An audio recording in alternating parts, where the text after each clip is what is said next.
Mark Dice is actually a guy I've been thinking about talking about for some time now. If you don't know who Mark Dice is, he's a very popular YouTuber. He has over 1 million subscribers, and he's a guy that got well known because he used to talk about conspiracy theories regarding the Illuminati, and he would do all these videos about exposing the Illuminati in both Hollywood and our government. But around 2016, when the election was coming up, his channel changed a lot, and he began to cover just political news and a big-time Trump supporter. And I don't know if he was eventually now, especially if you watch his videos, I don't know if he's sponsored by the Republican Party and they pay him to shill for them. That's quite possible. Or if he took a turn in his coverage and that's what the audience reacted to, so he just started to focus on that. But these days, he will never mention a lot of the things he used to talk about. He'll never even mention the word Illuminati. There's certain topics in the news. He considers himself a media analyst, but there's certain stories that he won't even mention. Stories like Pizzagate. But all he does is all these videos basically promoting the Republican Party. And a lot of them are quite funny. They're quite enjoyable. I enjoy a lot of them for what they are. But as I've said in some of my other videos regarding other figures I've covered, one of the main takeaways is you as a viewer of all these content creators, and a lot of them are doing good work, but what you want to keep in mind for your benefit is you want to believe in ideals. You want to believe in your principles, because people will let you down. And Mark Dice, I think it's very safe to say now, especially after this tweet that I just came across, that he's went on as a full shill.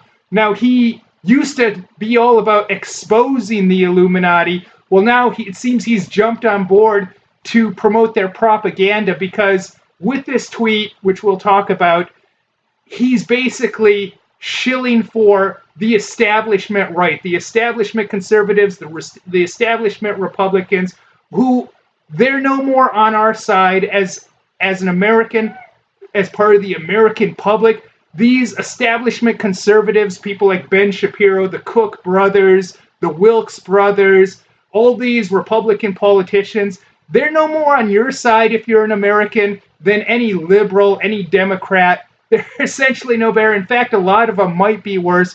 But let's look at this tweet. This is a tweet in response to Alexandra Ocasio-Cortez, who, of course, is all in the news. So, of course, he's going to want to call her out on Twitter for attention. Now, first of all, let me say, I don't even have a Twitter account anymore. I was kicked off of Twitter for speaking out against pedophiles. They just deleted my account. There's basically a no-tolerance policy if you speak out against pedophiles. So I kind of had to hijack my wife's account just so I could see there's a few people I'm interested in following.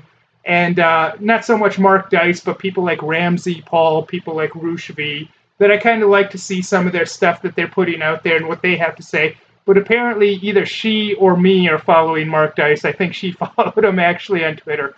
But he says, in response to AOC, if Sweden was on our southern border, filled with millions of blonde-haired, blue-eyed people, we would still want to hashtag build the wall. Race has nothing to do with it. It's about security. Now, does anyone with a brain in their head believe this? First of all, what he's doing here essentially is virtue signaling, which is very big with the conservative crowd these days. And it doesn't matter whether you're a racist or not. I'm not a racist. I get called a racist all the time because of my videos. But I don't have the philosophy that we should even be defending this or giving credit to it, giving merit and being on the defense. One of the things that was so great about Donald Trump when he was running and people were calling him racist, it didn't seem to bother him. It didn't faze him. Therefore, these accusations, these insults that were supposed to crush him and ruin him, because we're all taught in America, if you're white and growing up, if someone accuses you of being a racist, oh, well, you're in big trouble. Your career is over or whatever. But with Trump, he went on to win the election. He didn't even seem to care. It didn't bother him in the least. And it showed people kind of the proper way to react when someone throws out that that term racist at you. Even Morrissey, very liberal left-wing Morrissey, he had a controversial statement recently where he said the term racist actually means nothing because all they're trying to do is they have no argument for what you're saying and they're just trying to shut you down.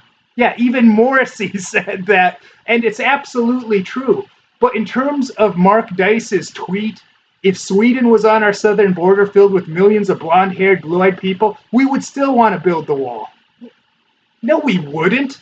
We're not trying to build a wall between the US and Canada. We're not worried about Canadians. In fact, the only reason we need any security at all on our Canadian border is because of terrorists maybe getting in, people using Canada as a gateway to get into the United States. But we're not worried about actual Canadians. And he says race has nothing to do with it. Now, maybe that's true on some level because Mexico, it's not all one race. In fact, if you look at their political leaders, a lot of them tend to be very European looking. And then if you look at a lot of the people in the streets, especially the dark Indian types, it's a very different demographic. So maybe it's not to do with race per se, but definitely their culture is not compatible with our culture.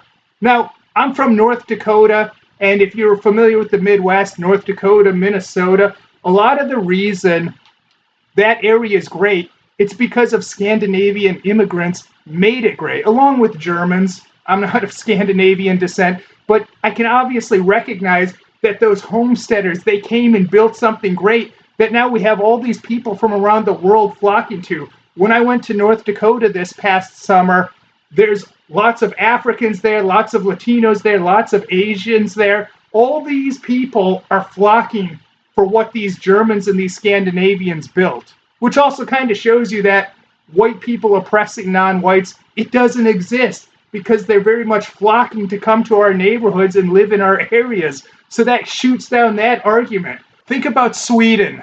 They have the highest average height in the world. They have one of the highest average IQs, and they're known to be possibly the best looking people in the world. Are we really afraid of them coming in and destroying our culture? And they're also a very friendly, nice people. Who's one of the only famous Swedish people in America? Dolph Lundgren, a guy that's very tall, good looking, and has the IQ of a genius. Are we worried about those people coming in and destroying our culture? If we shared a border with Sweden, they might be trying to build a wall to keep us out of their country. This is beyond belief because this is very much what the Republican establishment and the conservative establishment, people like Ben Shapiro, who's funded by billionaires to spout his propaganda and brainwash well-meaning young people that have conservative beliefs.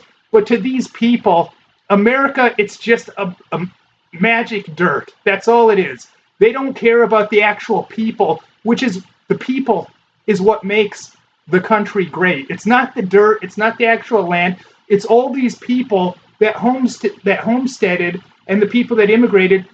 All these people from Sweden, from Germany, from all these places, they really contribute a lot. Sweden does not have a totally incompatible culture with ours. If you think about this, I said I'm from North Dakota, and the people that founded that area, they're Germans and Scandinavians. Now, do you think if you would have replaced those people in the late 1800s or early 1900s, when they all immigrated there and built up the place, if you replace those people with Mexican immigrants, do you think North Dakota would look exactly the same today as it does? Do you think it's just the dirt and our magic system of government and our economy that makes everything great? Of course not. It's the people that make things great. So no one should take this guy, Mark Dice. He's a total shill. I think this is one of the shilliest things that he's ever done. He's really exposing himself. And if you watch his videos, he's basically just a puppet of the Republican Party. Like I said, I don't know if they pay him directly or if he just saw an opportunity to exploit where his audience started to respond well to that content, because his past as this guy that was exposing the Illuminati and talking about satanic rituals and all these other types of things, well, he is totally afraid to touch any of that anymore because he's went the direction of trying to be a legitimate political commentator, so he has to behave in a way which is really, the way the establishment wants him to behave. As much as anyone, he wants to appear on Fox News, MSNBC. As much as he criticizes mainstream media, he would jump at the chance to be on there. And anytime he's been offered to be on things like History Channel, he's jumped on that chance, and then he's bragged about it. He puts it in his bio. So getting back to, because my real goal for this channel, I started it as a self-improvement channel to give you things that will help you. Even if we talk about some things that are ugly in the world, some problems in the world, ultimately, I want to give you something to take away that's actually actionable that you can use to improve your life. But this is just another example of some of these creators. You can enjoy their content. Some of it's entertainment, but don't take them too seriously. Don't think that these people are a spokesperson for you or your cause. They're not any kind of savior. So keep that in mind and have fun watching my other videos. Until next time.